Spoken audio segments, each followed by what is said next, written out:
Շնորհակալություն։ Տիկին Խամոյան, գիտեք հիմա դուք ինչ եք անում։ Դուք հիմա փորձում եք արդարադատության փոխնախարարի խոսքերի մեջ գտնել ձևակերպումներ, որ արդարացնեք, որ ձեր այն ժամանակվա հայտարարությունները արդարացված էին։ Իսկ դուք այն ժամանակ ինչ էիք ասում, ուզում եք բառացի ցիտեմ ինչ էիք ասում,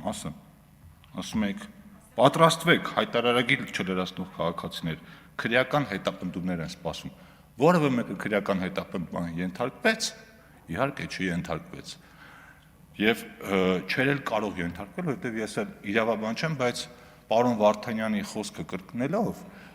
ասեմ, որ այդ տարընթերցումը բոլորի համար էլ հասկանալի էր, եւ այդ քննիչի համար էլ էր հասկանալի լինելու, եւ վճիռ կայացնող դատավորի համար էլ էր հասկանալի լինելու, եւ առավել եւս մենք էլ այստեղից պատասխանատվություն ենք վերցրել եւ հայտարարել ենք, որ եթե որևէ մեկը ֆիզիկական անձանց հայտարարագիր չլրացնելու համար քրեական պատասխանատվության կենթարկվի, մենք դրա համար ներողություն կխնդրենք, որովհետև մենք վստահ ենք, որ այդ մեր քաղաքական հայտարարությունը ամենամեծ երաշխիքներից մեկն էր։ Ու եթե մեր նպատակը լիներ, որ քաղաքացիներին քրեական պատասխանատվության ենթարկենք, մենք հետագա ազատականացման էլ չենք գնա, մենք անգամ հիմա վարչական պատասխանատվության չենք ենթարկում քաղաքացիներին հայտարարագիր չլրացնելու համար։ Խոսքը ֆիզիկական անձանց եկամուտների հայտարարագրերի մասին է։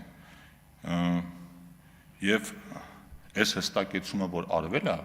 երևի ավելի շատ արվել է ձեզ համար, որովհետև կարծում եմ եւ հայտարարագիր լրացնողների համար, եւ դա կիրառողների համար օրենքի այս դրույթները, եւ դատաիրավական համակարգի համար ամեն ինչ շատ պարզ էր։ Ուղղակի ինձ թվում է, որ այս առումով կարող էի ասել դուք ավելի հանգիստ կլինեք, բայց իմ կարծիքով դուք ավելի անհանգիստ եք, որովհետև իրականում դուք անհամբերությամբ կսպասեք, որ որևէ մեկը քրեական պատասխանատվության ենթարկվի, համոզված եմ, դուք շատ կողոքեվորվեիք դրանից, որովհետև դա կլիներ մեզ համար, մեզ քննադատելու լրացուցիչ առիթ։ Ինչ վերաբերում է շնորհակալությանը, օրինակ ես շնորհակալություն կհայտնեի, եթե մեր ընդդիմության ու հատկապես Հայաստան դաշինքի, ինչպես նախորդ ելույթում նշեցի, բազմատաղանդ падգամավորները դեռ հայտարարագրի մասին օրենսդրություն ընդունելու ժամանակ գային ասեն ժողովուրդ ջան, գիտեք, վաղը մյուս օր այստեղ կարող է տարընթերցում առաջանա, եկեք այս մասը շուտ կումանեք, որ թյուրիմացություն չլինի, այդ ժամանակ ձեզ կասենք շնորհակալություն, մեծ հաճույքով ձեր առաջարկը կընդունենք, բայց դա դուք չարեցիք, այս ընթացքում էլ դա չարեցիք, մենք սա կարող ենք չանել, ոչ մի բան տեղի չէր ունենալու, եւ ընդհանրապես դուք ոչ մի բան,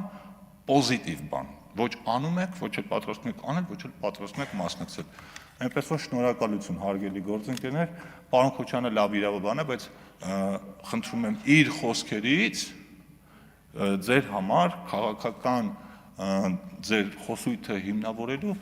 ձևակերպումներ մի փորձեք քաղել, որտեղ դա անհնար է։ Շնորհակալություն։